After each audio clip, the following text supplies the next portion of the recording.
Welcome back to your channel Tripitak. हम लोग कल मौर्यन एम्पायर का जो मौर्यन एडमिनिस्ट्रेशन वगैरह है वो कंप्लीट कराए थे। उसमें एक टॉपिक बचा हुआ था सप्तांग थ्योरी। हम लोग शुरू करते हैं, ठीक है। बाकी जो बीच बीच का ये सब होता है सब्सक्राइब कीजिए, लाइक कीजिए, वो लोग आप लोग खुद से वीडियो देख करके समझ जाइए कि क्या इस चैनल को ग्रोथ मिलना चाहिए या नहीं मिलना चाहिए। और हाँ, आप लोगों को बता दें कि हम एक चीज स्टार्ट लेना सोच रहे हैं, क्योंकि पता है आपको कि व्यूज तो आ रहे हैं 1500 2-2000 व्यूज। अभी सिर्फ 2 सप्ताह ही हुआ है और इतना व्यूज आ रहे हैं, मगर लोग सब्सक्राइब नहीं कर रहे हैं। तो हम लोग सोच रहे हैं कि हम एक ऐप बनाना है हमको, जिसमें कि हम कोर्स अपना उस पर लाएंगे और जो फर्स्ट 1000 सब्सक्राइबर होंगे ना, जो पहले 1000 सब्सक्राइबर होंगे, जब ये मोनेटाइज हो जाएगा चैनल, तो उसके बाद हम उस कोर्स को फ्री में देंगे। अब वो कोर्स किस किस तरीके का होगा, अगर उसके बारे में आप लोग जान लें तो देखिए, आपको बिहार दरोगा का तैयारी उसमें अच्छे से हो जाएगा। उसमें हम कंप्लीट कराएंगे। कोर्स जो होगा वो फ्री में मिलेगा 1000 सब्सक्राइबर्स को। इसके बाद बिहार दरोगा के बाद हम लोग देखेंगे बिहार स्पेशल जो होता है, बिहार स्पेशल का वीडियो पूरा हिस्ट्री, ज्योग्राफी, पॉलिटी ये सब वहां पे हम डाल देंगे, ठीक है। उसके बाद और क्या क्या कोर्स रहेगा, तो सीटीईटी, क्योंकि आपको पता होगा अगर आप एनसीईआरटी का वीडियो देख रहे होंगे तो उस पर कुछ अच्छा अच्छा कमेंट हमको आया है, कुछ लोग बोले हैं कि सही चल रहा है मतलब। तो हम सीटीईटी के लिए भी एनसीईआरटी स्पेशल केवल, उसमें पेडागोजी नहीं, क्योंकि पेडागोजी हम अच्छा नहीं पढ़ा सकते हैं। तो वो सब चीज हम साथ में लेकर के आएंगे वहां पे। हम उस बैच में फ्री का फर्स्ट 1000 सब्सक्राइबर्स को देंगे। सीटीईटी वालों को, वन डे एग्जाम वालों के लिए भी होगा, क्योंकि लूसेंट वगैरह जो होता है उससे उस टाइप से रिलेटेड चीज है ना, वो भी हम साथ में कंप्लीट करा रहे हैं। क्योंकि देखिए, लूसेंट में अच्छे से समझाया हुआ नहीं रहता है, केवल लाइन बाय लाइन बस रटते जाओ, तो वो आसानी से आप नहीं समझ सकते हैं। तो यहाँ पे हम समझाएंगे भी, तरीका भी बताएंगे, और एक्स्ट्रा जो भी एनसीईआरटी से रिलेटेड इत्यादि जो फैक्ट्स होते हैं वो भी यहाँ पे हम लोग डिस्कस करेंगे। शुरू करते हैं। देखिए, सप्तांग थ्योरी जो कि मौर्यन एडमिनिस्ट्रेशन यानी कि मौर्य प्रशासन में बचा हुआ था, तो हम लोग क्यों ना सप्तांग थ्योरी को समझ लेते हैं। तो देखिए, इसका ट्रिक क्या है। ऐसे ये 7 बात है। अब 7 बात याद करना थोड़ा मुश्किल है, मगर फिर अब मुश्किल को ही तो हल करना है, मुश्किल को ही तो आसान करना है। तो उसके लिए एक ट्रिक है। क्या आप लोग एक गेम खेले होंगे, राजा मंत्री चोर सिपाही। तो यहाँ पे वही ट्रिक आप लोग आजमाइए। बोलिए, साथ में बोलिए, राजा मंत्री चोर सिपाही, ठीक है। चलिए, अब ये नहीं याद करना है, ये तो ट्रिक है। इसके जगह पे आप लोग चोर को हटा करके बोलेंगे राजा मंत्री दौड़ सिपाही, ठीक है। राजा मंत्री दौड़ सिपाही। चलिए, तो राजा के जगह पर क्या होगा, तो ये राजा। सप्तांग थ्योरी क्या होता है, तो 7 ऐसे चीज, 7 ऐसे एलिमेंट्स होंगे जो किसी स्टेट को, किसी राज्य को चलाएंगे।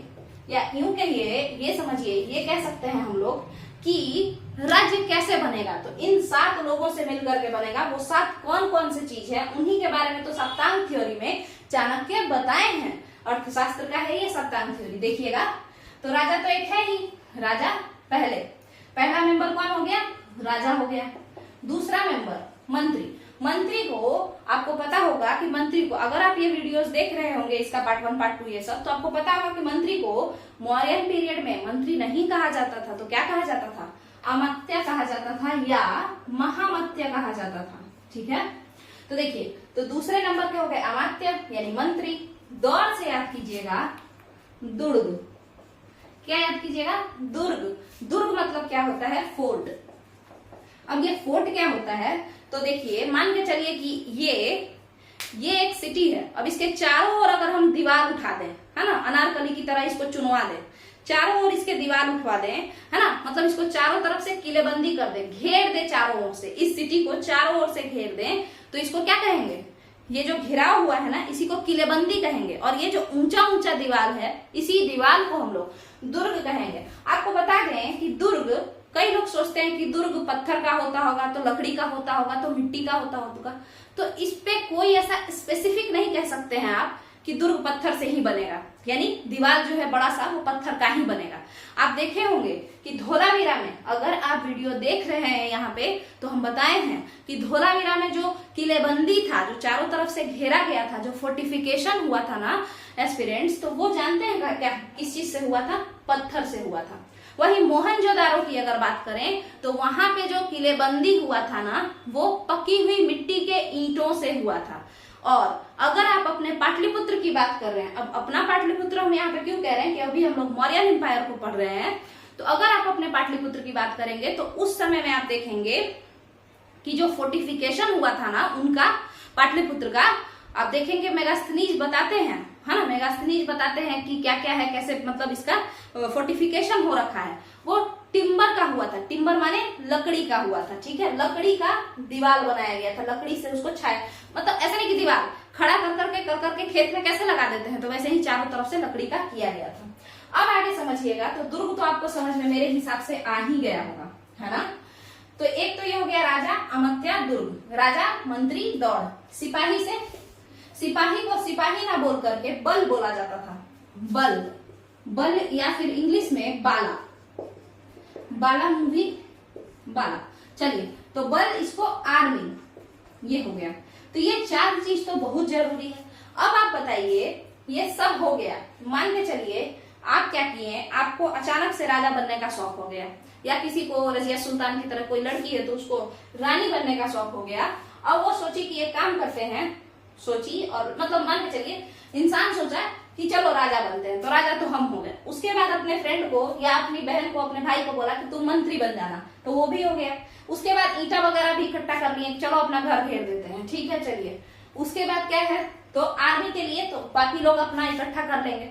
बट बताइए कि राज किस पे करेंगे आप, है ना, आप राज किस पे करेंगे, कौन आपका बात सुनेगा, है ना। घर में अगर मम्मी पापा को कहेंगे कि हम राजा हैं, तो वो चप्पल से मारेंगे अलग से, है ना, बोलेंगे कि इसका दिमाग खराब हो गया है, या आप मेरा बात मानिए, तो वो लोग क्यों मानेंगे किसी का बात, समझ में आ रहा होगा आपको। तो आप लोग क्या कीजिएगा, राजा, एक राजा की तरह सोचिए कि राज करने के लिए एक मामूली घर में थोड़े हुकूमत चलाना है, नहीं, पूरा का पूरा जनपद होना चाहिए।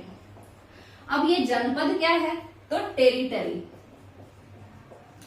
तो देखिएगा, इसको समझिएगा, देखिए जन, जन मतलब होता है इंसान, लोग। तो जन जहां पे अपने पैर को रखते हैं, जन जिस एरिया पे अपने पैर को रखते हैं, वो सारा का सारा एरिया जनपद कहलाता है। अगर आपको जनपद और अच्छे से समझना है तो हम एक शॉर्ट्स में भी लिखे हैं, मतलब बताए हैं, जन वर्सेस जनपद। जैसे देखिए, यहाँ पे एक इंसान हुआ, ठीक है, ये बना दीजिए, एक यहाँ इंसान हुआ, यहाँ इंसान हुआ, ये सब लोग फैला हुआ है, ये सब इंसान, ठीक है। तो ये जन, ये जन, ये जन, एक यहाँ पे बैठा है, ये जन, और ये सारा एक ही रूलर के अंदर में है, सबको ये राजा है, ठीक है, ये राजा है, अलग दिख रहा है, ये सब इसी को कंट्रोल, ये राजा सबको कंट्रोल कर रहा है, सारे जन को। तो जिस एरिया तक ये राजा कंट्रोल कर रहा है ना, यहाँ तक कर रहा है ना, यहाँ से यहाँ तक, तो ये पूरा एरिया जनपद कहलाएगा। कौन सा पूरा एरिया, ये पूरा एरिया जनपद कहलाएगा। तो ये जनपद हुआ, और ये लोग कौन हुए, जन, और ये इंसान कौन हुआ, राजन, राजन। चलिए आगे समझते हैं, आगे आप लोग को पता चलेगा कि जनपद और महाजनपद में क्या अंतर होता है, या फिर हम पीछे भी बता चुके होंगे, है ना। तो जनपद चाहिए, आगे समझिए। इसके अलावा और क्या है सप्तांग थ्योरी में, तो 4 तो हो गए यहीं पे। इसके बाद नहीं 5 हो गए। देखिए यहाँ पे 1 2 3 4 तो ये सिपाही जो है जिसको बल कहते हैं। अब ये 5 हो गया जिसको जनपद कहेंगे, वो टेरिटरी जिसपे हम राज करेंगे, वो क्षेत्र जिसपे हम राज करेंगे, ठीक है। छठा आपका होगा पैसा, क्योंकि बिना पैसा के आप क्या ही राज करेंगे, कौन आपका बात सुनेगा अगर आप गरीब होंगे तो कोष, कोष को ट्रेजरी बोलते हैं। और नॉर्मल आप लोग सप्तांग थ्योरी में इंग्लिश मीडियम वाले कोसा लिखेंगे, कोसा, ठीक है, ट्रेजरी नहीं लिखेंगे सप्तांग थ्योरी में, ठीक है। फिर 7 नंबर की बात करें तो मित्र, मित्र यानी अलाई, मित्र का होना भी बहुत जरूरी है अगर आप राज करना चाहते हैं तो, है ना।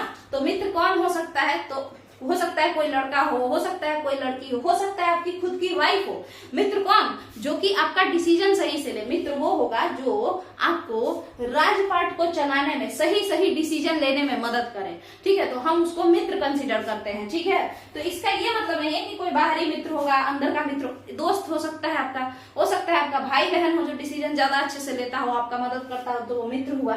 हो सकता है आपकी वाइफ हो, आपका हस्बैंड हो, क्योंकि देखिए वाइफ हम इसलिए कह रहे हैं क्योंकि पहले जो है राजा ज्यादातर तो लड़का ही हुआ, है ना, 1-2 को छोड़ करके, जैसे दिद्दा एक थी, है ना, उसके अलावा रजिया सुल्तान थी, है ना, उसके अलावा आपका इसको क्या बोलते हैं, प्रभावती गुप्ता को भी थोड़ा बहुत पावर मिला था। चंद्रगुप्त द्वितीय की जो लड़की थी, चंद्रगुप्ता सेकंड जो गुप्ता रूलर था, वो भी थोड़े दिनों के लिए रानी बनी थी। ठीक है। और ऐसे और एक दो लोग हैं, है ना, कश्मीर की दीदा जो थी वो। तो इसीलिए हम ऐसा कह रहे हैं कि ज्यादातर लोग, लड़का लोग ही राजा बना, इसीलिए वाइफ मित्र के तौर पर काम करती थी। तो यहाँ तक का क्लियर है, ये 7 लोग हो गए। 4 नंबर वाला अगर आप लोग वहां पे नहीं देख पा रहे हैं तो ये देखिए, आप देख लीजिए, ये बल है, बल को बाला कहते हैं इंग्लिश में, और आर्मी भी इसको समझ लीजिए, इसको यही कह सकते हैं। तो ये 7 हो गया सप्तांग थ्योरी। अब आप लोग क्या कीजिएगा, आप लोग इसको लिख लीजिए, ठीक है, लिख लीजिए या फिर स्क्रीनशॉट ले लीजिए, और उसके बाद हम लोग आगे का समझते हैं। तो शुरू करते हैं आगे का। तो अगला टॉपिक क्या है, इसको देखिए। अगला टॉपिक क्या है तो देख लीजिए। अगला टॉपिक आएगा आपका मिलिट्री एडमिनिस्ट्रेशन। तो हम लोग इसको समझेंगे। मिलिट्री एडमिनिस्ट्रेशन को समझने के लिए आप खुद से बताइए कि मिलिट्री क्या है, बोलिएगा मिलिट्री क्या है। तो वो जो आपको युद्ध में मदद करे। अच्छा, तो वो जो आप जब वॉर पे जाएं तो आपकी मदद करे, मगर ठीक है, तो ठीक है। अब आप वॉर क्यों करेंगे भाई, क्या आप पता क्या है जो वॉर करेंगे, तो पैसा के लिए वॉर करना पड़ेगा, है ना।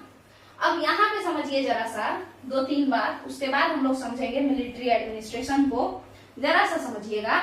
देखिए, हम बता रहे थे कि जनपद और महाजनपद, वॉर कौन करता है, सबका रीजन अलग अलग होता है। जरा सा ध्यान दीजिए, देखिएगा, ये हो गया आपका जनपद। जनपद कैसा था, तो एक एरिया में कुछ लोग रहते हैं, उसको घेर दो, राजा जो है वो जनपद हो गया। टेरिटरी जनपद, राजा जो कंट्रोल कर रहा है वो राजा, और जो लोग कंट्रोल में आ रहे हैं वो जन, ठीक है। महाजनपद कौन होगा बताइएगा।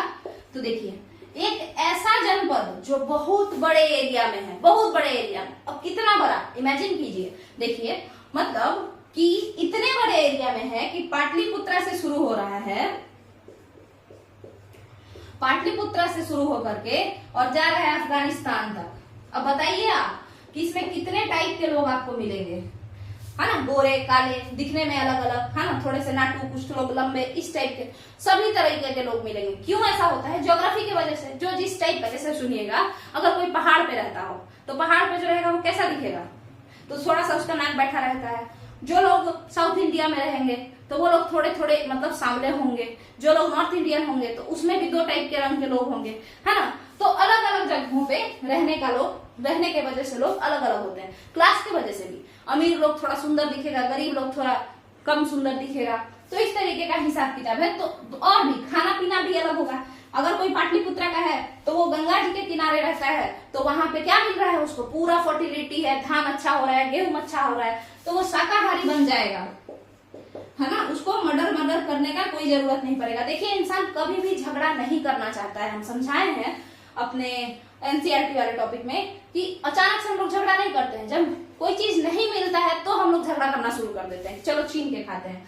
तो अफगानिस्तान जो रीजन है, यहाँ पे पानी का कमी है, डेजर्ट एरिया है, तो जाहिर सी बात है कि फल फूल फ्रूट्स वगैरह तो यहाँ पे मिलेगा नहीं। तो फिर बात आ गया कि भाई तब किस तरीके से हम शाकाहारी या हर्बीवोरस रह सकते हैं। तो एक काम करते हैं, ओमनीवोरस हो जाते हैं। ऐसा नहीं है कि केवल नरभक्षक ही बन जाए, केवल जानवर को ही खा रहे हैं, नहीं, ओमनीवोरस। जब फल मिलेगा, खजूर मिलेगा तो खजूर भी खाएंगे। खजूर को हिंदी में, सॉरी इंग्लिश में डेट कहते हैं। और जब बकरी मिलेगी तो बकरी भी खा जाएंगे, ठीक है। तो देखिए, रिलीजन भी इन्हीं सारे चीजों पे बना है। जो जिस तरफ के लोग थे, उधर के लोग जहां पे जिस तरीके का ज्योग्राफी था उस तरीके का फॉलो करना शुरू किए। तो आपको समझ में आ जाएगा कि महाजनपद कितना बड़ा होता था, कितना बड़ा, अफगानिस्तान से पाटलिपुत्र तक। इसमें कपड़ा अलग, इसमें फूड अलग, इसका लैंग्वेज अलग, और ये बहुत दूर होने के वजह से रूलर यहाँ तक जा भी नहीं सकता था। तो बताइए कंट्रोल कैसे करता। तो कंट्रोल करने के लिए, पूरा रीजन को कंट्रोल करने के लिए, इस पूरे रीजन को, है ना, और शांति व्यवस्था स्थापित करने के लिए, पीस रखने के लिए। क्यों, क्योंकि कोई भी आके मार देगा, रिवॉल्ट कर देगा, इससे अच्छा है सब शांत रहो। रूलर क्या करता था, कंट्रोल करने के लिए ऑफिसर्स रखता था, क्योंकि इतना दूर पाटलिपुत्र से अफगानिस्तान तक कंट्रोल करना मुश्किल है। लैंग्वेज बैरियर भी है, दूर भी है बट लैंग्वेज बैरियर भी है, ठीक है। तो लैंग्वेज बैरियर होने की वजह से लोकल ऑफिसर, कोई पठान को उठा करके यहाँ पे अफगानिस्तान में ऑफिसर बना देगा, कुछ मिनिस्टर्स को भेज देगा अपने एक बेटे के साथ, है ना। तो ये सारी चीजें हैं, समझ में आया होगा आपको। तो अब लोकल ऑफिसर रखना है, इन लोगों का ख्याल रखने के लिए लोकल ऑफिसर रखना है, कंट्री को प्रोटेक्ट करने के लिए। इतना बड़ा कंट्री है, कहीं पे भी रिवॉल्ट हो सकता है, तो आपको आर्मी तो रखना ही पड़ेगा ना, तो आपको आर्मी रखना है। उसके बाद आप इतने बड़े राजा हैं, इतने बड़े राजा हैं कि पाटलिपुत्र से अफगानिस्तान तक चले गए हैं, तो कोई अगर आपसे कुछ मदद मांगेगा आपको करना ही पड़ेगा ना। तो ये सारी चीजें थी कि राजा अगर कोई, देखिए कोई भी बहुत बड़ा बनता है ना, तो वो काफी, जाहिर सी बात है कि वो काफी अच्छा होता है अपने काम में, तभी वो बहुत बड़ा बनता है ना। मतलब अगर सिर्फ मारा काटी करके कोई बहुत बड़ा राजा नहीं बन सकता है। आपको मारना पीटना तो ठीक है, क्योंकि वो भी क्षत्रिय का काम है कंट्रोल करने के लिए, क्योंकि टॉर्चर कोई करेगा तो पनिश भी करना है। बट आप बताइए कि केवल पनिशमेंट और कोई भी रिवॉर्ड नहीं, मतलब मदद नहीं करेंगे आप, इरिगेशन फैसिलिटी नहीं देंगे, कोई भी फैसिलिटी नहीं देंगे कि और चुपचाप से टैक्स लेने आ जाएंगे, तो पक्का रिवॉर्ड हो जाएगा। ठीक है, तो फैसिलिटीज भी देना है। तो इन सारे चीजों के लिए, इस इतने बड़े साम्राज्य को चलाने के लिए ना पैसा चाहिए होता है, टैक्स। ठीक है, तो पैसा चाहिए होता है। अब ये पैसा को कलेक्ट करने के लिए भी अलग से आर्मी, मतलब ऑफिसर्स चाहिए। आप समझ रहे हैं कि किस तरीके से कितना ज्यादा होते जा रहा है ना। तो हम बताना चाहते हैं कि जनपद में मिलिट्री नहीं होता था, मिलिट्री एडमिनिस्ट्रेशन पे हम बात कर रहे थे। देखिएगा, जनपद में मिलिट्री नहीं होता था, तो क्या होता था, अपने ही घर के किनशिप यानी नाते रिश्तेदार भाई बंधुओं को बोल करके कि तुम लोग सब लोग एक एक जगह जाओ, खड़े रहो, सबको कंट्रोल करो। जनपद छोटा होता था, बट महाजनपद में पाटलिपुत्र के भाई बंधुओं को तो मगधी बोलने आता होगा। ठीक है, पठानी भाषा या पख्तून भाषा थोड़े बोलने आता होगा, तो फिर भाई बंधु छोड़ो, दूसरा ऑफिसर भी रखो। तो ये सारी चीजें थी। ठीक है, तो इसीलिए इस बड़े से एरिया को कंट्रोल करने के लिए, इस बड़े से एरिया को कंट्रोल करने के लिए, इसको फैसिलिटी देने के लिए और पीसफुल इन्वायरमेंट बनाए रखने के लिए, पीसफुल इन्वायरमेंट बनाए रखने के लिए मिलिट्री एडमिनिस्ट्रेशन लेकर के आए। कौन? चंद्रगुप्त मौर्य। चंद्रगुप्त मौर्य जो मिलिट्री एडमिनिस्ट्रेशन लेकर के आए, उसके बारे में क्या क्या कहा गया है तो जरा सा समझ लीजिएगा। उससे पहले हम आपसे कहेंगे, क्या कहेंगे कि आप लोग वीडियोस देखिए, एनसीईआरटी वाला भी, उसमें भी हम ये सब समझाए हैं, दोबारा समझाना पड़ता है ना, तो थोड़ा सा तो टफ हो जाता है, मगर फिर भी अगर नहीं भी देख रहे हैं तो इस पे हम बताएंगे ही। ठीक है, चलिए, और अगर अच्छा लग रहा हो कि हाँ अच्छे से समझाया जा रहा है तो चैनल को लाइक शेयर सब्सक्राइब वगैरह कर दीजिए। चलिए देखिए, आगे समझते हैं। तो क्या हुआ कि मिलिट्री एडमिनिस्ट्रेशन किस लिए रखा गया? इन लोगों को फैसिलिटी देने के लिए, इन लोगों को प्रोटेक्ट करने के लिए, साथ के साथ पनिश करने के लिए भी, कि कोई अगर रिवॉल्ट कर देता है तो पीसफुल एनवायरनमेंट के लिए उसको पकड़ के धो दो। ठीक है, ऐसा आगे समझते हैं। अब मिलिट्री एडमिनिस्ट्रेशन जो था, तो मिलिट्री कितने तरीके का होता है या सेना कितने तरीके का होगा उसके बारे में बात करते हैं। मिलिट्री कितने तरीके का होगा उसके बारे में बात करते हैं। तो देखिए, सबसे पहला किस किस तरीके का अभी होता है। अभी से आप लोग क्या कीजिए, अभी से मिला करके देखिए। चलिए देखते हैं। एक काम कीजिए, आप थल सेना बनाइएगा अभी, मतलब आर्मी, वायु सेना बनाइएगा अभी, एयरफोर्स, और नौ सेना बनाइएगा अभी। अब ये नौ सेना माने नेवी। ठीक है, तो देखिए वायु, उस समय इस तरीके का कोई हिसाब किताब नहीं था, राइट ब्रदर्स थे नहीं, तो इसको काट दीजिए। थल सेना था, तो थल सेना है एक। चलिए, नौ सेना में यहाँ पे नौ सेना था। नौ सेना को क्या कहा जाता था? नौ सेना को जो है नौसैनिक ये कहा जाता था। ठीक है, अब इसका थोड़ा जो इंग्लिश वाला मीनिंग है ना, वो मेरे ध्यान से हटा हुआ है नौसेना वाले का। ठीक है, तो इसको नौसेना कहा जाता था, ये पानी वाला सेना। ठीक है, चलिए आगे समझते हैं। थल सेना में क्या क्या चलेगा भाई? तो देखिए, सबसे पहले तो पैदल वाले सेना चाहिए, तो पैदल सेना रख लेते हैं। पैदल सेना को इन्फेंट्री कहते हैं। चलिए, पैदल सेना को इन्फेंट्री कहते हैं। अब मेरा मन हम क्या करेंगे कि हम हाथी पे सवार होकर के चलेंगे। तो हाथी पे जब हम सवार होकर के चलेंगे तो कितने होंगे, मतलब क्या कहलाएगा इसको? एलिफेंट्री। वो सेना जो हाथी पे सवार होकर के चलेगा तो हम लोग कहेंगे कि एलिफेंट्री है। ठीक है, आगे समझते हैं। अगली बात को समझिए, अगर हम घोड़ा पे सवार होकर चले तो कैसा रहेगा? तो उसको हम लोग कैवेलरी कहते हैं। ठीक है, उसके बाद अगर हम किस पे सवार होके चले बताइएगा, क्यों ना हम घोड़ा और हाथी से सजा हुआ रथ पे सवार हो जाए। तो रथ पे सवार होकर के अगर सेना चलेगी तो उस सेना को हम लोग चैरियट कहेंगे। ठीक है, तो अब आप लोग समझ लीजिए, ये 4 सेना इधर हो गया है ना, और एक 9 सेना इधर हो गया। शायद इसको एडमिरल्टी कहेंगे या पता नहीं, आप लोग देख लीजिएगा एक बार कि 9 सेना को इंग्लिश में क्या कहते हैं। तो आपको पता होना चाहिए कि मौर्य साम्राज्य में 9 सेना था, है ना। आगे समझिए। तो इसके बाद अगर हम बात कर लें, इसके बाद अगर हम लोग बात कर लें, ये 4 हो गया, 4 और एक ये 5, तो 5 लोग तो हो गया। ठीक है, देखिए अब प्लिनी कहते हैं, मेगास्थनीज के बारे में पहले समझते हैं। मेगास्थनीज क्या कहते हैं? मेगास्थनीज कहते हैं कि मौर्य साम्राज्य में जितने भी एडमिनिस्ट्रेशन थे, चाहे वो प्रशासन के हों, चाहे वो मिलिट्री वाले हों, कुछ भी हो, तो मिलिट्री एडमिनिस्ट्रेशन, चाहे वो सिटी के लिए एडमिनिस्ट्रेशन हो, सब में 30 लोग काम करते थे और 30 लोग 5 भाग में बांटे जाते थे। तो 30 लोग को बांटे हैं और 5 ग्रुप में बांटे हैं, तो एक ग्रुप में 6-6 पर्सन आएगा।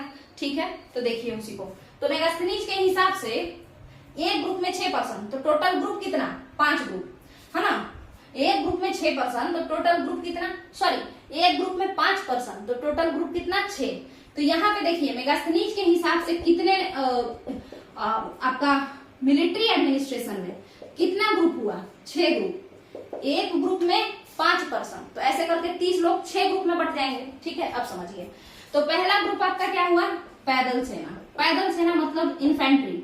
दूसरा ग्रुप आपका क्या हो गया? हाथी सेना। हाथी सेना यानी एलिफेंट्री, ये इनफेंट्री है और ये एलिफेंट्री है। चलिए, तीसरा ग्रुप आपका क्या हो जाएगा? घोड़ा सेना या घुड़सवार कह लीजिए, इसको हिंदी इंग्लिश में कहेंगे कैवेलरी।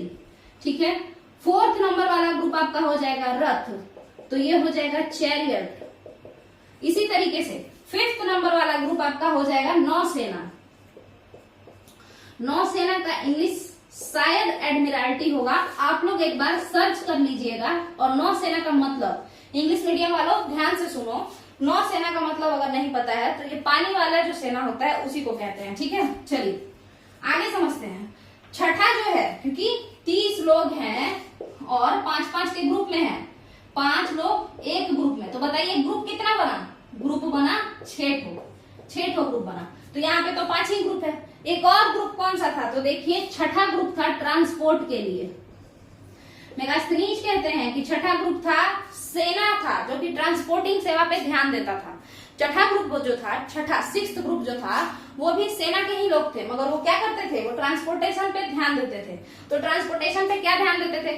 तो अगर कोई इंसान रास्ते से जा रहा है, चाहे वो मर्चेंट ट्रेवलर है, मतलब घुमंतु व्यापारी, या फिर वो कोई किसान है, या कोई पशुपालक है, हर्डर है, तो अगर उसको कोई दिक्कत है तो वो मदद करेंगे। कौन? ट्रांसपोर्ट डिपार्टमेंट वाले सैनिक, वो लोग मदद करेंगे। मान के चलिए कोई किसान है और उसका पशु ही बीमार हो गया, तो वो उसका इलाज करवा देंगे। मान के चलिए कोई मर्चेंट ट्रेवलर है और उसको गाड़ी चाहिए, बैलगाड़ी, क्योंकि उस समय गाड़ी आपका ये सब नहीं था, कार वगैरह, तो वो लोग जुगाड़ करके देंगे सामान पहुंचवाने के लिए। ठीक है, तो ये सारी चीजों का फैसिलिटी कौन देखता था? मतलब कि आपके रोड पे अगर आपको कोई फैसिलिटी चाहिए तो कौन देखता था? ट्रांसपोर्ट डिपार्टमेंट के आर्मी ऑफिसर्स। तो ये 6 लोग हो गए, यहाँ पे ये सब हो गया। तो ये हो गया मेगास्थनीज के अकॉर्डिंग मिलिट्री एडमिनिस्ट्रेशन। आप लोग इसका स्क्रीनशॉट ले लीजिए। ठीक है, अब आगे समझते हैं। लिखना है तो साथ के साथ लिखते भी जाइए, उसमें भी कोई दिक्कत नहीं है, लिखना है तो लिखते जाइए। आगे समझते हैं, देखिएगा। अब एक हिस्टोरियन है प्लिनी। प्लिनी जो है वो क्या लिखते हैं उसको समझिएगा। वो कहते हैं कि इन्फेंट्री जो था मौर्यों में, पैदल सेना 6 लाख था। उसी तरीके से जो हाथी सेना है तो वो 9000 था, है ना, 9000 हाथियों की सेना थी। उसी तरीके से रथ जो है वो 8000 था, रथ 8000 था, और ऐसे ही घोड़ा भी। ठीक है, तो कुल मिला जुला करके इतना बड़ा सेना था। मौर्यों की जो सेना थी वो इतनी बड़ी सेना थी, कितनी बड़ी कि पैदल सेना तो 6 लाख थी, उसके अलावा हाथी 9000, रथ 8000 और घोड़ा भी वही 8-9 हजार के लमसम घुड़सवार लोग। तो यहाँ तक का क्लियर है, मिलिट्री एडमिनिस्ट्रेशन अब आपका क्लियर है ना। तो अब हम लोग आगे समझते हैं मिलिट्री एडमिनिस्ट्रेशन के आगे। अच्छा, एक चीज और समझिएगा, ये लोग तो जितने भी हुए ये सारे क्या हुए? आर्मी ऑफिसर्स हुए। आर्मी ऑफिसर्स मतलब आईएएस ऑफिसर्स जैसे होते हैं, तो उसी तरीके से आर्मी ऑफिसर्स। अब एनडीए वाला लोग जो हुआ वो आर्मी ऑफिसर्स। बट क्या ये आर्मी का मिनिस्टर हो गए लोग? नहीं, ये मिनिस्टर नहीं है। तो मिनिस्टर कौन होगा उसका नाम सुन लीजिए। मंत्री कौन था आर्मी वालों का मौर्य साम्राज्य में? तो उनका नाम है अंतपाल। क्या नाम है? अंतपाल। ये अमात्य हैं, अमात्य कह लीजिए, महामात्य कह लीजिए, ये मंत्री हैं जो टोटल 18 मंत्री थे अकॉर्डिंग टू अर्थशास्त्र की। 18 मंत्री थे जो कि राजा को एडवाइस देते थे, सलाह देते थे। तो उसमें से मिलिट्री वाला मंत्री कौन था? तो अंतपाल। ये बॉर्डर का प्रोटेक्टर था। ये बॉर्डर पे जाकर लड़ता नहीं था, ये बॉर्डर का प्रोटेक्टर था। तो आप कह सकते हैं कि मिलिट्री एडमिनिस्ट्रेशन का मंत्री ये था। ये किंग को एडवाइस देता था कि किस तरीके से बॉर्डर को प्रोटेक्ट करना है ना। तो ये सारी बातें हैं। चलिए, अब ये वाला जो है आपको समझ में आ गया होगा मिलिट्री एडमिनिस्ट्रेशन। प्लिनी ने कितना ज्यादा बढ़ा चढ़ा करके, या हो सकता है कि हो उतना, मगर हिस्टोरियंस कहते हैं कि ये थोड़ा ज्यादा है, क्योंकि 6 लाख इन्फेंट्री, ये सब इतना बड़े साम्राज्य है, इतना बड़ा एम्पायर है, उसके साथ साथ इतना बड़ा सेना है, पैसा कहां से आता होगा इतना ज्यादा लोगों को का पेट भरने के लिए, लोगों का पेमेंट करने के लिए। जैसा कि आप जानते होंगे कि कैश में पैसा दिया जाता था मौर्य एम्पायर में, कैश दिया जाता था, रुपया दिया जाता था, ना कि जमीन दिया जाता था। अब करेंसी जब हम पढ़ाएंगे तो पन मस्का और निस्का के बारे में बताएंगे। चलिए, तो कैश में होता था, पना होता था, फिर मसक होता था। पना जो होता था वो नॉर्मल होता था। देखिए, पना माने तांबा का सिक्का एक तरीके से समझ लीजिए, और मसक चांदी का सिक्का, और निस्खा सोना का सिक्का, गोल्ड कॉइन। ठीक है, तो यही है। तो कैश में पैसा मिलता था। जैसे जो सबसे बड़ा मिनिस्टर होता था ना, उसको 48,000 पना मिलता था। हम बताए हैं पिछले वीडियो में, आप लोग इस वीडियो के लास्ट में एंड बटन पे हम दे देंगे, ऊपर आई बटन पे दे देंगे, आप लोग देख लीजिएगा। ठीक है, चलिए, तो कैश वाला बात हो गया। तो कैश में देना है इतना बड़ा साम्राज्य का, इतना बड़ा सैनिक, 6-6 लाख और इतना, उसके अलावा अलग से ऑफिसर्स भी, खर्चा कहां से आएगा, है ना। तो इसीलिए कुछ इसको कहते हैं कि अतिशयोक्ति है ये, मतलब कुछ ज्यादा ही एग्जैगरेट करके बताया जा रहा है कि मिलिट्री डिपार्टमेंट इतना बड़ा था। अब बताइए, अब आप लोग खुद समझ गए होंगे कि वॉर क्यों होता होगा। इस इतने बड़े रीजन को, जो कि पाटलिपुत्र से अफगानिस्तान तक फैला हुआ है, उतने बड़े रीजन को प्रोटेक्ट करने के लिए आपको रखना पड़ेगा ऑफिसर। जैसे टैक्स कलेक्ट करने के लिए आपको रेवेन्यू ऑफिसर रखना पड़ेगा, प्रोटेक्ट करने के लिए आपको आर्मी ऑफिसर रखना पड़ेगा। तो इस तरीके से बहुत सारे ऑफिसर रखना पड़ेगा। उसके बाद उन ऑफिसर्स का पेट भरने के लिए, उनको लॉयल रखने के लिए, क्योंकि देखिए, अगर आप सही से पेमेंट नहीं करेंगे अपने स्टाफ्स को, तो वो आपके लिए लॉयल नहीं रहेंगे, है ना। तो उनको रेगुलेट करने के लिए उनको बढ़िया से पेमेंट देना पड़ेगा। तो इसके लिए भी, है ना, प्रोटेक्ट करने के, वॉर से प्रोटेक्ट करने के लिए आप रखेंगे आर्मी ऑफिसर, आप रखेंगे बाकी ऑफिसर, और फिर इन्हीं लोगों का पेमेंट करने के लिए आप दोबारा जाके वॉर करेंगे। ठीक है, तो यही कारण था, क्योंकि आपको बहुत ज्यादा रिसोर्स चाहिए, और रिसोर्स कोई आपके हाथ में ला करके बड़े प्रेम से कोई पैसा नहीं देगा। तो आपको झगड़ा करना पड़ेगा, पुराने जमाना में झगड़ा करना पड़ेगा, हथियाना पड़ेगा किसी और का लैंड। तो इसीलिए झगड़ा होता था। चलिए आगे समझते हैं। अब आप लोग क्या कीजिएगा, कितने तरीके का ग्रुप था मेगास्थनीज के अकॉर्डिंग? 5 नहीं था, 6 तरीके का ग्रुप था।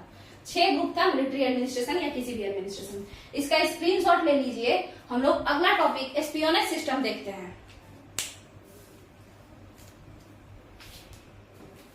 एस्पियोनेज सिस्टम को समझने के लिए एक बात बताइए।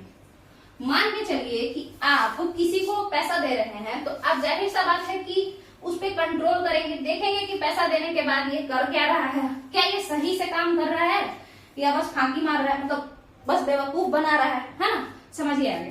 तो इसके लिए आप क्या करेंगे, पैसा देने के बाद आप अपने कुछ खास, कुछ भरोसेमंद लोगों को जासूस बना देंगे। ठीक है, चलिए, तो आप अपने कुछ खास लोगों को जासूस बना देंगे, और जासूस बना करके उनको खूब घुमाएंगे इन्हीं लोगों के पीछे, इन ऑफिसर्स के पीछे। ठीक है, लोगों के बीच में भी कि पब्लिक क्या सोच रही है राजा के बारे में। तो यही था एस्पियोनेज सिस्टम। ये जो एस्पियोनेज सिस्टम है, मतलब जासूसी वाला सिस्टम, उसी को बोलते हैं एस्पियोनेज सिस्टम। जासूसी तंत्र कह लीजिए इसको हिंदी में। चलिए आगे समझिए। एस्पियोनेज सिस्टम में भी क्या क्या होगा, एक तो मंत्री होगा जो कि राजा को बोलेगा कि देखिए 2 तरीके से पता कीजिए। तो किसको किसको, मतलब कैसे जांच कर पाए? तो पहला देखिए, पहला पता कीजिए कि प्रजा क्या सोचती है, यानी पब्लिक, है ना, पब्लिक क्या सोचती है आपके बारे में। और उसके बाद आप एक और पता कीजिए कि ऑफिसर्स कैसे हैं आपके, ठीक है, ऑफिसर्स कैसे हैं आपके। तो इसके लिए तो मंत्री जो था उन्हें हम लोग कहते थे महामात्य पसरपा। क्या कहते थे? महामात्य पसरपा। जो एस्पियोनेज सिस्टम के मंत्री यानी अमात्य यानी तीर्थ या तीर्थार्थ होते थे, उनका नाम होता था महामात्य पसरपा। ये राजा यानी कि किंग का कान भरते रहते थे कि देखिए, एक काम कीजिए, प्रजा के लिए आदमी छोड़ दीजिए, प्रजा के बीच में यानी पब्लिक के बीच में आदमी छोड़िए, अपना खास, अपना पसंदीदा लोग, अपना भरोसेमंद लोग, वो आके आपको बताएगा कि क्या क्या बोलता है सब। और ऑफिसर्स के पीछे भी लोग चला दीजिए, ऑफिसर्स के पीछे भी कुछ ऑफिसर्स मतलब कुछ स्पाई को भेज दीजिए, ठीक है, तो उससे भी पता चलेगा कि ये लोग सही से काम करते हैं या बस पैसा इधर उधर से ऐड रहे हैं। जैसे टैक्स कलेक्ट करने जा रहे हैं और पैसा पॉकेट में रख के कह रहे हैं कि टैक्स तो दिया ही नहीं, तो इसलिए। तो अब ऑफिसर्स, कौन से ऑफिसर भाई? स्पाई ऑफिसर्स, इनको रखा जाएगा। किसके लिए? तो इनको प्रजा के बारे में जानने के लिए कि प्रजा क्या सोचती है, पब्लिक क्या सोचता है राजा के बारे में। और बाकी जो ऑफिसर्स हैं जैसे आर्मी ऑफिसर और मेनली जो टैक्स कलेक्ट करने वाले ऑफिसर हैं यानी रेवेन्यू ऑफिसर, वो लोग क्या सोचते हैं, राजस्व अधिकारी जो है वो क्या पैसा का क्या कर रहे हैं, टैक्स कलेक्ट कर रहे हैं सही से या पॉकेट में रख ले रहे हैं। चलिए देखिए, तो इसीलिए हम लोग दो तरीके का बनाते हैं। अच्छा, इनको, इन स्पाई ऑफिसर्स को गुढ़ पुरुष कहा गया, ठीक है, क्या कहा गया? गुढ़ पुरुष, गुढ़ पुरुष। बट ये पुरुष ही नहीं थे, इसमें भी कन्याएं भी होती थी, आपको पता होना चाहिए कि इसमें भी कन्याएं भी होती थी। स्पाई ऑफिसर्स जो थे, यहाँ पे देखिएगा, हमने कहा कि एक प्रजा के बीच में जाके छोड़ दीजिए, एक बहुत भरोसेमंद आदमी प्रजा के बीच में जाके छोड़ दीजिए। और वो भरोसेमंद आदमी कहलाया संस्थान, संस्थान, ठीक है। और जो ऑफिसर्स के पीछे पीछे जाता था, मान के चलिए हम ऑफिसर हैं, मेरा पोस्टिंग हो गया कश्मीर में, तो एक गुरु पुरुष, एक स्पाई ऑफिसर मेरे पीछे कश्मीर तक भाग जाएगा और उसके बाद मेरा ट्रांसफर हो जाएगा अगर पाटलिपुत्र में, तो फिर वो मेरे पीछे भागते भागते पाटलिपुत्र आ जाएगा। यानी ये एक जगह पे नहीं रहेगा, ये दौड़ा दौड़ी खेलेगा मेरे पीछे पीछे, ठीक है। तो देखिए, उसको जो कि घूम घूम करके स्पाई करेगा, उस वाले ऑफिसर को, उस वाले गुरु पुरुष को संचार कहेंगे, ठीक है। ये कौन है? संस्थान, मतलब एक ही स्थान पे रह करके ये ऑफिसर, ये गुरु पुरुष एक ही स्थान पे रह करके पब्लिक के बीच में रह करके पब्लिक के ओपिनियन को जानेगा कि वो आखिर क्या सोचते हैं, क्या राजा के बारे में सोचते हैं, कहीं विद्रोह तो नहीं करने वाले हैं, कहीं किसी दुश्मन को प्रोटेक्ट तो नहीं किए हैं, कहीं किसी राजा के एनिमी को अपने घर में छुपा के तो नहीं रखे हैं। ये सब जानने का काम संस्थान का था, जो एक ही स्थान पे रह करके जासूसी किया करते थे। और जो लोग ऑफिसर के पीछे दौड़ा दौड़ी करते थे वो थे संचार, ठीक है। संचार ऐसे जासूस थे जो भागा भागी खेलते थे ऑफिसर्स के पीछे पीछे। खास करके रेवेन्यू ऑफिसर को कंट्रोल करने के लिए ये वाला बनाया गया था, ये संचार, क्योंकि वो लोग पैसा बचा लेते थे, तो उसी को कंट्रोल करने के लिए। तो आपको एस्पियोनेज सिस्टम, महामात्य पसरपा मंत्री हो गए, उसके बाद ये लोग जैसे समझिए ये कौन हुए, जैसे समझिए ये मिनिस्टर हो गए। जैसे हम बताए थे ना कि आर्मी मिनिस्टर कोई और होता है और आर्मी में ऑफिसर कोई और होता है, तो उसी तरीके से ये मिनिस्टर हो गए और ये लोग ऑफिसर हो गए जो लोग काम करते हैं। तो यहाँ तक का आपका एस्पियोनेज सिस्टम भी खत्म हो जाता है। अब बचा है आपका ये सब जुडिशियरी, पुलिस एडमिनिस्ट्रेशन, ये सब। तो ये वाला हम लोग आगे समझेंगे, आगे के वीडियो में देखेंगे, क्योंकि फिर अगर वीडियो बड़ा हो जाएगा ना तो फिर डालना मुश्किल हो जाएगा। यहाँ पे नेट का इशू हमेशा रहता है और भी आगे एनसीईआरटी सीरीज भी करना होता है। तो आप लोग इसको कंप्लीट कीजिए, समझिए, देखिए, ठीक है। अगर पसंद आए तो आप इसको सब्सक्राइब, मतलब इस वीडियो को लाइक कीजिए और हाँ, अपने फेसबुक पे शेयर कीजिए, लोगों के बीच में लाइए इसको, ताकि ज्यादा से ज्यादा लोग इसको देख सकें। अगर पसंद आया है तो ही लाइएगा, ठीक है। नीचे कमेंट में बताइए कि कैसा लगा आप लोगों को। कमेंट से भी मोटिवेशन मिलता है, क्योंकि पैसा तो बिल्कुल भी नहीं अभी मिल रहा है, मोनेटाइज नहीं हुआ है। तो मोटिवेशन के लिए बस आप ही लोग हैं, आपका कमेंट ही है। और सब्सक्राइब कीजिए चैनल को, ठीक है। और अगर पसंद आया है तो प्यारा प्यारा कमेंट कीजिए, अगर नहीं पसंद आया तो थोड़ा सा बुरा कमेंट नीचे आप कर सकते हैं। चलिए, तो थैंक यू।